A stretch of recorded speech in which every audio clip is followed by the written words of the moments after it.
Cinematic आज हमारा जो है वो कोर्स स्टार्ट करने जा रहा हूँ मैं regarding GIS and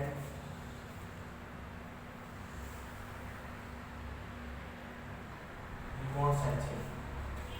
So this subject is for both the discipline for environmental sciences और जो कंप्यूटर साइंस वाले हैं जो इस कोर्स को पढ़ रहे हैं, तो उसमें आज मैं आपको बताऊंगा कि भाई GIS एंड रिमोट सेंसिंग की इम्पोर्टेंस क्या है और GIS रिमोट सेंसिंग होता क्या है. But before going to the actual topic, I would like to tell you about the information system. And इसमें मैं आपको थोड़ी सी ज्योमेट्री के हवाले से बताऊंगा क्योंकि ज्योमेट्री आपको थोड़ी सी रिवाइज करनी पड़ेगी. ज्योमेट्री हमने जो पढ़ी थी उसका बहुत ज़्यादा जो रोल है वो GIS और रिमोट सेंसिंग के अंदर होता है. ठीक है, इस सब्जेक्ट की इंपॉर्टेंस ये है कि ये सब्जेक्ट जो है आपको एक तो कम्युनिकेशन में बहुत ज़्यादा इम्पोर्टेंट है.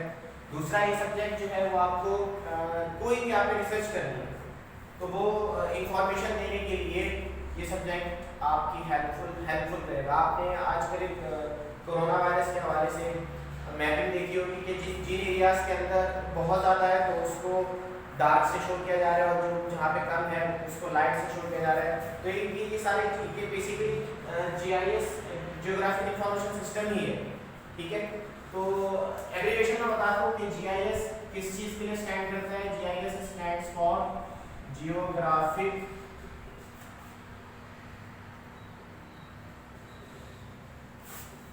Information system. So geographic information system and दूसरा जो है वो है हमारा RS, यानी RS stands for remote sensing. तो इन दोनों के अंदर डिफरेंस है. तो इस सब्जेक्ट के अंदर हम इन दोनों टॉपिक को पढ़ेंगे कि जियोग्राफिक GIS क्या होता है और RS रिमोट सेंसिंग क्या होता है. ठीक है, तो मैंने आपसे पहले डिस्कस किया कि before going to the actual topic I would like to discuss about a bit geometry. जैसे मैंने बोला ना जियोग्राफिक इंफॉर्मेशन सिस्टम, तो जियोग्राफिक. ठीक है, so we have our news channel, हमारे पास न्यूज़ चैनल भी है जियो के नाम से. तो जियो जियोलॉजी वाले भी बहुत सारे स्टूडेंट्स हैं जो कि MS करें एनवायरमेंटल स्टडीज के अंदर. तो जियो का जो मेन मतलब होता है वो geo means earth and graphic means geographic means उसकी राइटिंग करना, टू राइट अ अर्थ. ठीक है, graph means to write, to draw. तो जियोलॉजी, जैसे जियोलॉजी है, जियोग्राफी है, there is a difference. Geology is the study of earth, यानी उसके अंदर कितने मिनरल्स हैं, कितने सॉल्ट्स हैं, कौन-कौन सी कंसंट्रेशन से कौन-कौन सी रॉक्स की फॉर्मेशन पाई जा रही है. जबकि जियोग्राफी जो होता है उसका ज़्यादा ताल्लुक ग्राफिंग से है, मतलब अर्थ की ग्राफिंग करना, उसको ड्रॉ करना, कितना डिस्टेंस है, किस डिस्टेंस पे क्या चीज़ पाई जाती है, इसको नॉर्मली जियोग्राफी कहते हैं. और मैंने आपको उसके बारे में बताया कि ये कहाँ इस्तेमाल होती है. तो सबसे पहले टॉपिक पे जाने से पहले हम थोड़ी सी ज्योमेट्री पढ़ेंगे. ज्योमेट्री बी अगेन जियोमेट्री. मैट्रिक में आपने ज्योमेट्री पढ़ा होगा या इंटर में. तो वी हैव जियोमेट्री. तो वो स्टूडेंट्स जिनका मैथमेटिकल बैकग्राउंड नहीं है वो ज़रा इसको गौर से देख लें, और जो मैथमेटिक्स ग्राउंड वाले हैं वो ज़रा रिवाइज कर लें इसको, क्योंकि it is very much important in the field of GIS and remote sensing. ठीक है, तो GIS geographic information system, again जियो मीन्स अर्थ. ठीक है, मेट्री क्या मतलब होता है, ज्योमेट्री. मैथमेटिक्स के तीन पोर्शन है. एक हमारा पोर्शन होता है अरिथमेटिक का, जिसमें काउंटिंग होती है, एडिशन, सब्ट्रैक्शन, मल्टीप्लिकेशन, डिवीजन. 2 + 3 = 4, 5 में से इतने चले गए तो क्या बचेगा. This is just arithmetic. दूसरा एरिया होता है हमारा वेरिएबल्स का, जिसको हम अलजेब्रा कहते हैं. अलजेब्रा में जिसमें वेरिएबल्स इन्वॉल्व हैं, 2x + 3y या 3y + 2y². ठीक है, तो ये हमारा अलजेब्रा कहलाता है. तीसरा जो क्वेश्चन है दैट इज ज्योमेट्री, जो कि टोटली लाइन पे बेस कर रहा होता है. ठीक है, जब कोई लाइन ड्रॉ करते हैं तो that is included in the measurement. यानी geometry means, geo means earth and metry means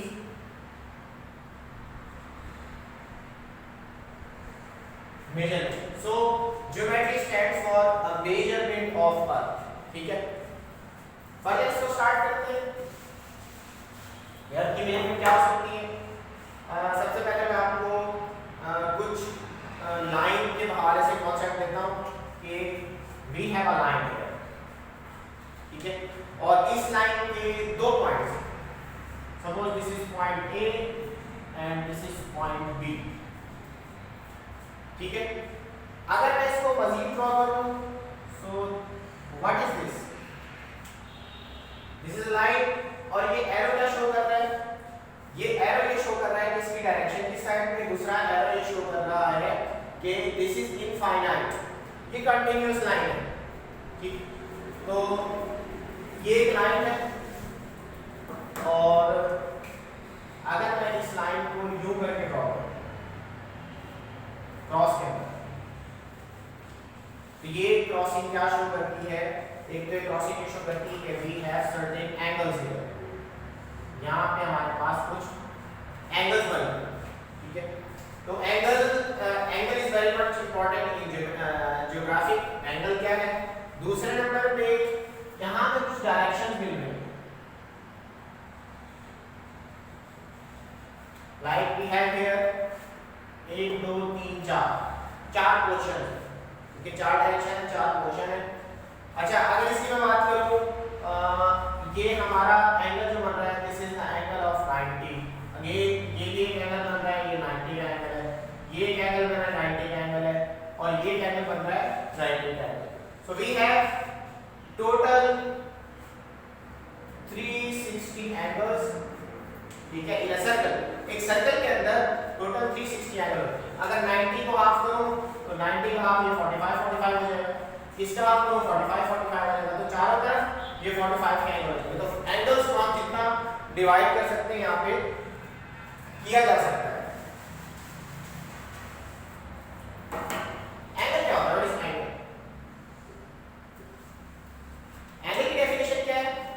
when the two line intersect each other, जब दो लाइनें एक दूसरे को इंटरसेक्ट करें तो उनका जो पॉइंट ऑफ इंटरसेक्शन है दैट इज कॉल्ड, ठीक है, हम कहेंगे the point of intersection of two line is called angle. दो लाइनें जिस जगह जिस पॉइंट पे आके एक दूसरे को क्रॉस करें, ये this is the point of intersection. जहां पे इंटरसेक्ट करेंगे वो एंगल का है। पहले कितने का है? टोटल एंगल 360 होते हैं, और इसको हम रिप्रेजेंट करते हैं थीटा से। ये तो बेसिक है इसकी। अच्छा, सो वी हैव 360 एंगल्स, और एक सर्कल के अंदर क्योंकि 360 एंगल होते हैं, अगर एक लाइन की बात करूं, एक स्ट्रेट लाइन है, तो इस पे कितने एंगल्स होंगे? ठीक है, वी हैव हियर एंगल्स, ये पूरा एक एंगल चलता है। सो ये कितना आ जाएगा? अगेन अगर मैं इसको मजीद नहीं काट रहा तो it makes the angle of 180। इसी तरह नीचे भी एक एंगल बन रहा है, वो भी कितना है? 180। सो एक लाइन के गिर्द वही अगेन टोटल दोनों मिला के कितने हो जाएंगे? 360। Total angle on a line is again 360। तो एक सर्कल के अंदर 360 एंगल बन जाता है। जब इसको काट देते हैं तो अगेन ये डिवाइड हो जाता है 90 90 90 90, ठीक है। 180 290 में कन्वर्ट हो जाएगा, और ये 180 में 290 के अंदर तकसीम हो जाएगा, डिवाइड हो जाएगा। So a circle makes a total of 360 angles. यहां तक बात हो। दूसरा जो मैंने बताना था आपको, वो ये था कि वी हैव सम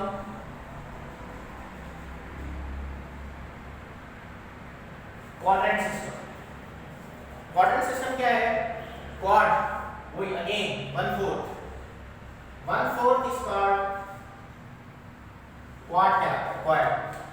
तो अगर मैं एक सर्कल की बात करूं तो एक सर्कल के अंदर एक सर्कल ड्रॉ कर रहा हूं, और इस सर्कल को अगर मैं 4 हिस्सों में तकसीम करूं, I have divided this circle into 4 parts. So this is 1/4, this is 1/4, this is 1/4, and this is 1/4। यानी इन चार का ये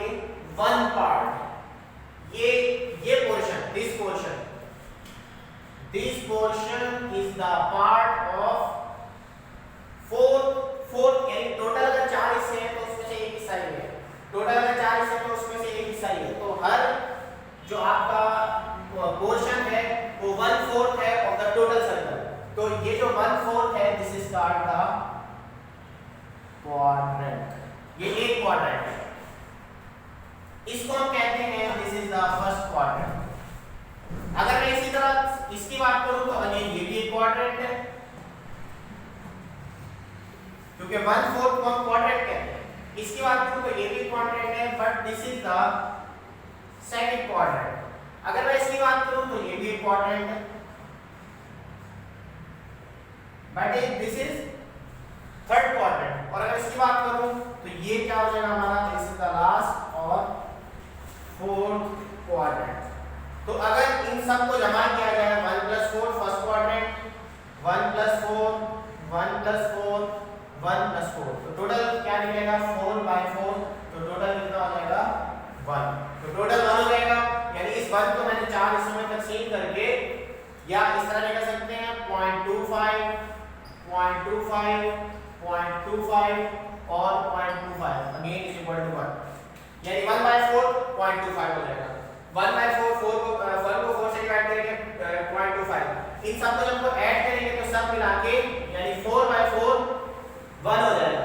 तो हमारा बताने का मकसद ये है कि एक क्वाड्रेंट रिप्रेजेंट कर रहा है टोटल बन के 25% को। So this is the 25%, this is 25%, this is 25% and this last is 25%. So this whole circle makes a 1, एक बना, ठीक है। अब बताने का मकसद ये यहाँ पे कि this is your first quadrant, mean 25% of the whole circle. This is your second quadrant, again 25%. अगर मैं दोनों को लूँ तो ये कितने परसेंट हो जाएगा, यानी ये तो 1 + 4 अपॉन 1 + 4। मैंने फर्स्ट क्वाड्रेंट और सेकंड क्वाड्रेंट लिया, तो ये हो जाएगा हमारे पास 2/4 यानी 1/2 50%। तो ये आधा आपका 50% शेयर कर रहा है, इसी तरह नीचे का भी 50% शेयर कर रहा है। अगर मैं सिर्फ इन तीन की बात करूं, ये और इसको छोड़ के, तो 1 2 3 ये हो जाएगा हमारा 3/4। 3/4 का मतलब ये है कि इट कंट्रीब्यूट्स टू 0.75, यानी ये एरिया आपका टोटल ये 25%, इसके साथ मैंने ये ऐड कर दिया तो ये कितना हो गया 50%, और इसके साथ ये पोर्शन भी ऐड कर दिया तो ये हो गया हमारा कितना percent 75%. This remains is 25%. The remaining is 25%. So these third are ये quadrant system कहलाते हैं, और एक सर्कल के अंदर टोटल 4 क्वाड्रेंट होते हैं, यानी 4 क्वाड्रेंट होते हैं। यहाँ तक आपको बात समझ में आ गई होगी। अच्छा, अगर बात करूं अगेन ये मैं लाइन ड्रॉ कर रहा हूं, this is our first quad, this is our second quad, this is our third quad and this is our fourth quad. तो ये 4 क्वाड्रेंट मिलके एक कंप्लीट सर्कल बना रहे हैं। अच्छा, अब यहाँ पे बताने का मकसद क्यों है ये, this first quadrant, this is second quadrant, third quadrant and fourth quadrant. अगर मैं इसको डायरेक्शन वाइज तो यहाँ पे भी एक एंगल बन रहा है, यहाँ पे भी एक एंगल बन रहा है, यहाँ पे भी एक एंगल बन रहा है, और यहाँ पे भी एक एंगल बन रहा है। ये जो एंगल बन रहा है बिटवीन 2 स्ट्रेट लाइन, ठीक है, ये 2 स्ट्रेट लाइन, ये 90 का एंगल है, ये भी 90 का एंगल है, ये भी 90 का एंगल है, और ये भी 90 का एंगल। So 90 contributes to 360। तो ये सारे एंगल्स मिलके एक क्वाड्रेंट के अंदर टोटल 360 का एंगल बना रहे होते हैं।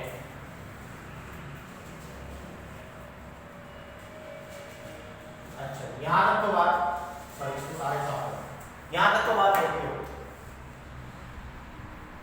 ज्योमेट्री के अंदर this is called horizontal line, ये लाइन है, इस लाइन को हम हॉरिजॉन्टल लाइन कहते हैं। इसको एक और लाइन बिल्कुल स्ट्रेट कट कर रही है, बिल्कुल स्ट्रेट, और ये जो लाइन इसको कट कर रही है बेसिकली दिस इज द कौन सी लाइन होगी?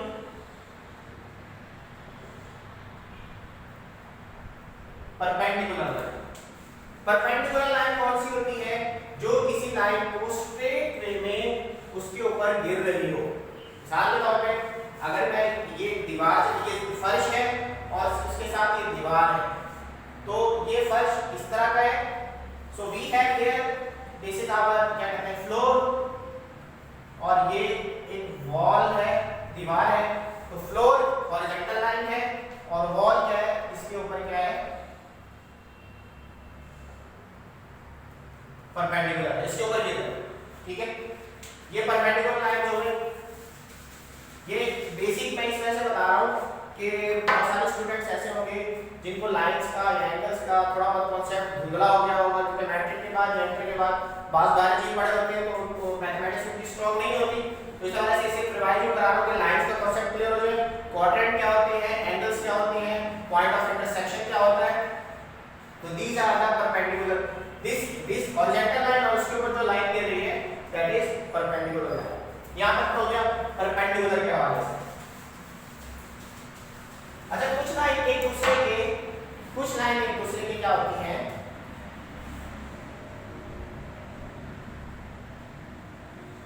पैरेलल। एक तो परपेंडिकुलर लाइन बता दिया कि एक लाइन जा रही थी, उसके ऊपर मैंने परपेंडिकुलर लिखा, ठीक है। मैथमेटिक्स वाले ज्यादा अच्छा समझ सकते होंगे इसको। पैरेलल लाइन क्या होती हैं? एक लाइन स्ट्रेट जा रही है, ठीक है, इसी लाइन के बराबर में एक लाइन और चलना स्टार्ट हो गई। सो these two lines are said to be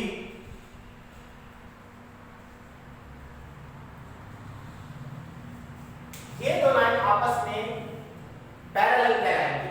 parallel lines क्या होती है? अच्छा, पैरेलल लाइंस क्या होती है? Parallel lines are those lines which do not intersect या which cannot intersect at any point। वो किसी भी पॉइंट पे जाके एक दूसरे से ना मिले, यानी there is no point of intersection between these two lines. तो लाइंस ऐसी लाइंस को कहते हैं, आप जितना भी इसको एक्सटेंड करेंगे, फर्स्ट टाइम इसको आगे बढ़ाओ तो ये सीधी चलती जाएंगी और इनका पॉइंट ऑफ इंटरसेक्शन नहीं आएगा, कभी भी एक दूसरे के साथ एंगल नहीं बनाएंगे, कभी भी एक दूसरे के साथ टकराएंगे नहीं। तो ऐसी सूरत को हम कहते हैं point of which has no point of intersection, which do not make any angle. ऐसी लाइन को कहते हैं पैरेलल लाइंस। परपेंडिकुलर लाइंस में क्या होता है? लाइन जो है वो क्या बनाती है? 90 का एंगल बना रही होती है, यानी एक लाइन दूसरी लाइन के साथ 90 का एंगल बना रही होती है। तो ऐसी लाइंस को कहते हैं परपेंडिकुलर लाइंस। अच्छा, पैरेलल लाइंस का एक चीज मजीद एक्सप्लेन कर दो कि फर्स्ट किया ये एक लाइन है और ये एक लाइन है, क्या ये दोनों लाइनें पैरेलल कहलाएंगी? नहीं, बिकॉज फर्स्ट क्या, this is line A and this is line B। The line A and B are not supposed to be the parallel lines because if we extend these two lines, अगर हम इसको further extend करें तो इस point पे आके ये दोनों लाइनें एक दूसरे से मिल रही हैं, तो ऐसी लाइंस को हम एंगल बना रही हैं, तो ऐसी लाइंस को हम पैरेलल लाइन नहीं कह सकते। ये दो लाइंस पैरेलल लाइन नहीं है। इन लाइंस के बारे में क्या ख्याल है आपका? इन लाइंस के बारे में अगेन अगर मैं इसको एक्सटेंड करता हूं टू सम एक्सटेंट, इसको आगे बढ़ाते जाएं, आप जितना बढ़ाएंगे तो they do not again that this line is A, this line is B, these lines are said to be parallel lines। Again ये एक दूसरे को इंटरसेक्ट नहीं करेंगे, so there must be a point of intersection. अगर parallel lines non parallel lines होती हैं जो कहीं ना कहीं एक दूसरे को इंटरसेक्ट करते हैं, दिस वन ये भी पैरेलल लाइंस है, स्ट्रेट जा रही है, ये भी पैरेलल लाइंस है। लेकिन अगर लाइन की शेप कुछ इस तरह है, यानी एक लाइन थोड़ी सी टेढ़ी है और एक लाइन सीधी जा रही है, तो अगेन अगर मैं इसको एक्सटेंड करता हूं तो इस पॉइंट से आके एक दूसरे को इंटरसेक्ट कर देंगे। So there is a difference between perpendicular lines and parallel lines. तो ये चीज भी आपको समझनी है इस रिवीजन के अंदर। अब आ जाइए उसी कोऑर्डिनेट सिस्टम पे। I said that if we have a line and there is a line perpendicular to this line, इस लाइन के ऊपर एक और लाइन जो परपेंडिकुलर है, ठीक है, तो अब इसमें क्वाड्रेंट सिस्टम बन रहा है। अच्छा, ये जो स्ट्रेट लाइन है इट मेक सम एक्सिस, मैंने क्या लिखा, ये लाइन एक दूसरे के साथ एक्सिस बना रहे हैं, तो इसको हम कहते हैं एक्स एक्सिस लाइन, और ये जो इसके ऊपर जा रहा है this is Y axis line. ठीक है, तो लाइंस मेक सम एक्सिस, एक दूसरे को ऊपर एक्सिस है इनका। तो स्ट्रेट लाइन जो बिल्कुल हॉरिजॉन्टली जा रही है, मेरी जो देखने की उफक कहते हैं ना, हॉरिजॉन्टल उफक के उस पार, उफक क्या मतलब वो लाइन बिल्कुल जो स्ट्रेट हो, और एक लाइन जो उसके ऊपर आती है, तो जो लाइन इसको कट कर रही है which is perpendicular line, normally उस लाइन को हम वाई एक्सिस कहते हैं। ठीक है, मिसाल में दोबारा दूंगा, सपोज दिस इज फ्लोर, ये फर्श है और इसके ऊपर ये उसकी दीवार है, तो दीवार जो होगी that is considered as Y axis, और जो फ्लोर होगा वो हमारा एक्स एक्सिस कहलाता है। ठीक है, so we have normally 3 axis, और एक और जिसको 3D कहते हैं, ये है हमारा z एक्सिस। ठीक है, तो z एक्सिस की हम बात नहीं कर रहे हैं, फिलहाल हम बात कर रहे हैं x y। So coordinate system को मजीद हम एक्सप्लेन करते हैं y axis, this is our x axis, this is our y axis. तो ये हमारा फर्स्ट कोऑर्डिनेट है, this is our first coordinate. अच्छा, क्या अब ये वाला एरिया कौन सा है? ये हमारा x एक्सिस है, ये y एक्सिस है।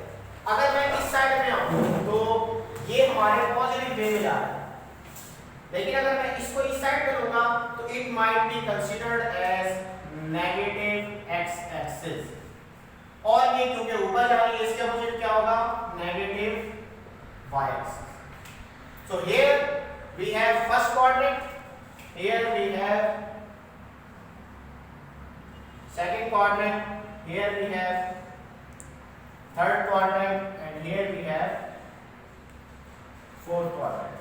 तो इन quadrants में असल चीज जो बताने की है कि फर्स्ट क्वाड्रेंट में we have both axes positive, यानी आपको यहाँ पे x भी पॉजिटिव मिलेगा और y भी पॉजिटिव मिलेगा, दोनों पॉजिटिव, x भी और y भी।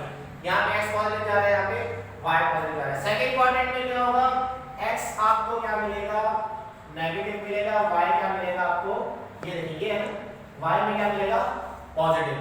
थर्ड क्वाड्रेंट वो क्वाड्रेंट है जिसमें आपको दोनों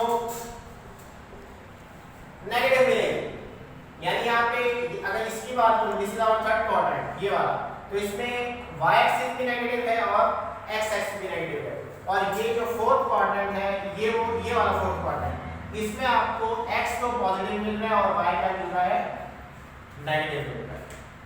तो यहाँ एक चीज और समझने की है कि opposite quadrants have different science.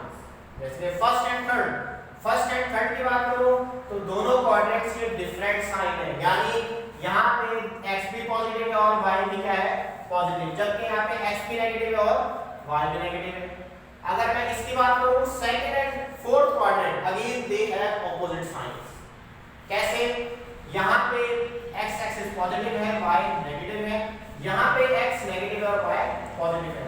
सो चारों क्वाड्रेंट्स जो है उनकी साइन जो है एक दूसरे से डिफरेंट है। So first quadrant both positive, second quadrant x negative y positive, third quadrant में बोथ नेगेटिव, यानी ये दोनों पॉजिटिव है तो ये दोनों नेगेटिव है, और फोर्थ क्वाड्रेंट में आपका y नेगेटिव और x क्या है, पॉजिटिव है। ठीक है, तो ये हमारा हो गया क्वाड्रेंट सिस्टम। और quadrant system as much as important, इतना जरूरी है जितना आप ये इसका सीखना जरूरी है, क्योंकि जीआईएस पूरा आपका क्वाड्रेंट सिस्टम पे बना हुआ होता है। तो फिलहाल मैं इसको जो इनिशियल है तो यहाँ पे इसको क्वाड्रेंट सिस्टम को मैं थोड़ा सा खत्म करता हूँ, फिर नेक्स्ट क्लास में इसको डिटेल में आपको